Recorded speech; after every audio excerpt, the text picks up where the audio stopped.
Saudara-saudari terkasih, apakah saudara sudah memulai hari ini dengan penuh sukacita dan punya niat untuk berbuat baik meskipun kecil? Semoga Tuhan memberkati niat baik saudara. Kita tentu heran bahwa pada saat zaman seperti sekarang ini masih ada perang. Ukraina dan Rusia berperang dan mulai bangsa lain ketarik untuk ikut perang. Apakah kita bisa sebetulnya menciptakan dunia yang damai? Pasti banyak orang yang mengatakan tidak bisa, tidak mampu, itu kekuatan besar negara. Tetapi sebetulnya kita bisa. Bagaimana kita bisa menciptakan kedamaian di dunia ini?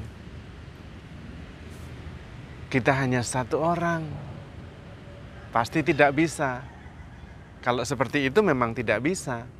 Tapi kalau kita bersama-sama dan tahu caranya, maka kita bisa menciptakan dunia yang penuh dengan damai sejahtera. Pertanyaannya, bagaimana kita sebagai pribadi bisa menciptakan kedamaian dunia? Kalau Ibu Teresa mengatakan, pulanglah ke keluargamu dan cintailah keluargamu, maka dunia akan damai.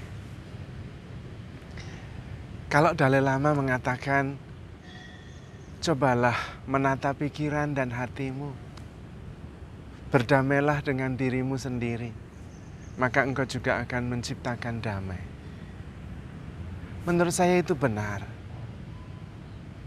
Dua-duanya benar. Kalau kita pulang ke rumah kita dan kemudian mencintai keluarga kita, maka kita akan mempunyai keluarga yang damai sejahtera. Dan keluarga yang damai sejahtera itu akan memancarkan juga kedamaian di mana-mana. Tetapi memang awalnya adalah damai dengan diri sendiri. Menata pikiran, menata perasaan, menata hati. Supaya damai, tenang, cukup. Dan kemudian bisa memancarkan kedamaian itu, rasa cukup itu kepada orang-orang di sekitar kita, bahkan kepada ciptaan lain yang ada di sekitar kita. Kita bisa menjadi pembawa damai, seperti doa Santo Fransiskus Assisi, jadikanlah aku pembawa damai ketika terjadi perselisihan. Sungguh benar bahwa apa yang ada di dalam hati, pikiran, dan perasaan kita sangat mempengaruhi orang-orang di sekitar kita. Maka dalam komunitas MA ada sebuah hukum yang tetap, yaitu tidak ada kita mengubah pasangan kita. Yang ada adalah mengubah diri kita. Dan perubahannya adalah mengubah proses batin supaya kita lebih damai, lebih tenang, lebih rileks, dan cukup. Dan itu kemudian akan mempengaruhi orang-orang di sekitar kita. Karena kita memancarkan energi positif. Dan kemudian kita bisa melihat segala-galanya secara positif. Ujungnya adalah apapun yang engkau harapkan agar orang lain berbuat kepadamu, perbuatlah itu. Itu adalah intisari Sabda di Bukit. Intisari Sabda di Bukit itu adalah rumusan baru yang positif. Apakah rumusan itu sebelumnya sudah ada? Sudah ada. Kenapa disebut baru? Karena rumusannya positif. Di dalam Perjanjian Lama ada, Mazmur ada, tapi rumusannya negatif. Apapun yang kamu tidak menginginkan orang lain melakukan kepadamu, jangan kamu lakukan. Beda sekali dengan rumusan positif. Bedanya seperti ini, ketika rumusan positif, kita terhindar dari dosa omission. Dosa omission itu dosa karena tidak melakukan sesuatu. Nah, persis rumusan negatif karena tidak melakukan sesuatu. Jadi misalnya, jangan menahan upah buruh yang seharusnya diberikan hari ini ditunda sampai esok hari. Jangan. Oke, tidak ditahan upahnya diberikan. Tidak melakukan dosa, tapi itu minimum. Bisa jadi melakukan dosa omission, yaitu dosa karena tidak melakukan sesuatu. Kalau rumusannya positif, bukan hanya menahan upah buruh yang menjadi haknya, tetapi melihat bahwa buruh itu kekurangan, mungkin istrinya sedang di rumah sakit. Kira-kira apa yang kamu harapkan orang lain melakukan kepadamu? Lakukan itu secara positif. Lalu kemudian dia berpikir, oh bukan hanya masalah upah yang tidak ditahan, tetapi saya juga berharap kalau ada orang yang bisa menolong, membiayai, membantu minimum, meringankan biaya rumah sakit. Nah, secara positif kemudian memberikan gaji yang memang itu menjadi haknya, tidak menahannya, dan menanyakan, apakah bisa saya bantu untuk orang tuamu yang sedang dirawat di rumah sakit, untuk istrimu yang sedang membutuhkan pengobatan, lalu membantu. Nah, yang pertama yang negatif itu bisa jadi tidak melakukan kesalahan, tetapi juga melakukan dosa karena tidak menolong. Itu dosa omission. Maka seringkali kalau mengaku dosa, kita penelitian batin, apa ya dosa saya ya? Membunuh tidak, jelas tidak. Merampok tidak. Memukul orang tidak. Ya tidak ada, tidak ketemu. Dosa karena melakukan sesuatu memang tidak, saya tidak melakukan sesuatu. Tetapi dosa karena tidak melakukan sesuatu, iya pasti ketemu.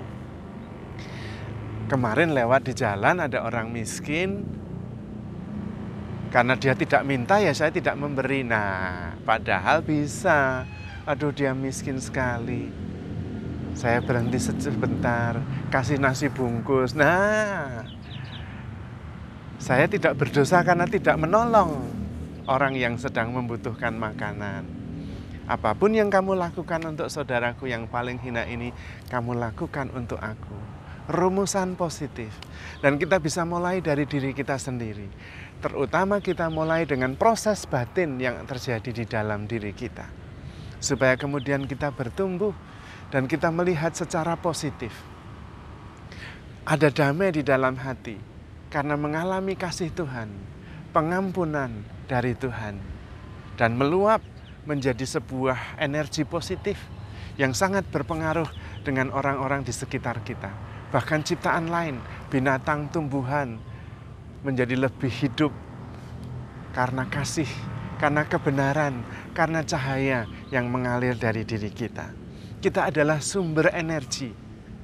Apakah energi yang terpancar dari diri kita itu energi positif atau negatif? Tergantung bagaimana kita memproses batin kita, memproses proses psikologis yang ada di dalam diri kita. Dan disitulah awal dari kedamaian dunia. Anda ingin menjadi pembawa damai? Cobalah masuk ke dalam keheningan, meneliti batin, proses psikologis yang terjadi di dalam diri. Dan kemudian mengalami dan merasakan Tuhan yang membawa damai. Tuhan yang meneduhkan, yang melegakan. Dan kemudian ketika kita mempunyai damai sejahtera yang berasal dari Tuhan, kita bisa memancarkannya kepada dunia. Dan kalau semua orang melakukan hal yang sama, mengalami damai sejahtera dari Tuhan, maka seluruh dunia akan mengalami damai juga. Bahkan berdamai dengan sesama, berdamai dengan alam semesta. Tapi memang dasar utamanya adalah damai bersama Tuhan. Dan Tuhanlah yang mendamaikan kita.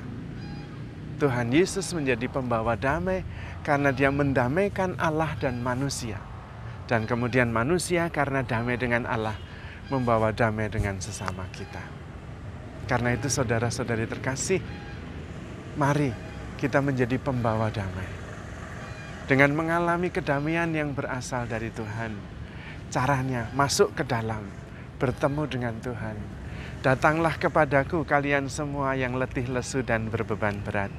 aku akan memberikan kelegaan kepadamu.